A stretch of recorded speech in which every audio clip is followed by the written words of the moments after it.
Hello, everyone, on this wonderful Monday morning. Yes, I have finally moved indoors with my morning time with you. And I'm going to take you to John chapter number 5 this morning. The situation takes place between verses 1 and 15, but I'm going to just kind of sum up some of it for you because I think we need to understand that God sees. He sees us even when we are alone. He sees us when we feel like we have no one that cares for us. This particular situation, Jesus comes up to this place where desperate people would come and hope for healing because there was rumored that healing would take place in these certain waters when they would be stirred. And Jesus doesn't necessarily deal with whether or not that's true, but the rumor had it was that an angel would come and stir the water. First person in would be healed. And this particular man, being lame, couldn't get to the pool and no one would help him. In fact, starting with verse number 5, it says, "And a certain man was there, which had an infirmity 38 years. And when Jesus saw him lie and knew that he had been there a long time in that case, he said unto him, Wilt thou be made whole? The impotent man answered him, Sir, I have no man when the water is troubled to put me into the pool. But while I am coming, another steppeth down before me. Jesus saith unto him, Rise, take up thy bed, and walk.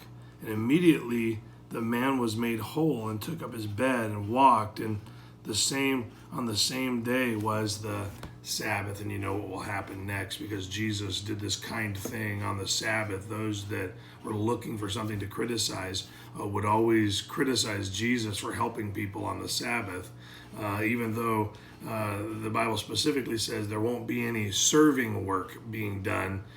He did something that was kind-hearted and a gesture of goodwill and a healing, which was no work for him to do at all. Yet because the man was healed, they considered that to be his trade or his work, and so they were always upset with him. The point of the whole circumstance is, though, that Jesus sees us in our infirmities. He sees us when we're lonely. He sees us when we think that we have no one. And Jesus is that someone for us. And so I want to encourage you this morning, start off your week realizing that if you will look to the Lord is looking on you. Jesus came to these waters where no one else was paying attention to this man. No one was going to lose their healing for this man to be healed. And because it was just a rumor and not necessarily anything that people really put a lot of faith into, even the people that loved this man that dropped him off there wouldn't stay long enough to put him in the pool. It was not worth a day's wage to have him get to the water first. And so Jesus comes along and he sees this circumstance.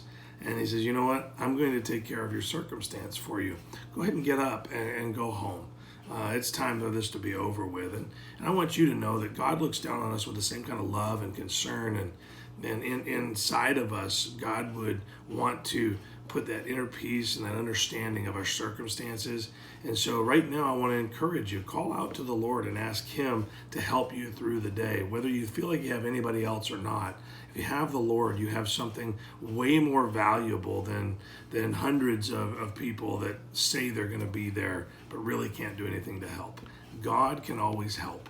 And so I want you to turn to him today for your help, whether it's a work thing, a family thing, a relational thing, whatever the thing is, God can help. And God is interested in being our guidance and our strength and being that someone for us. We can talk to him anytime, and he will listen, and he will encourage us.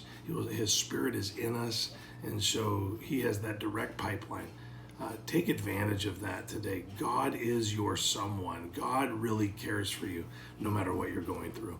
And I hope that helps you start off a great week.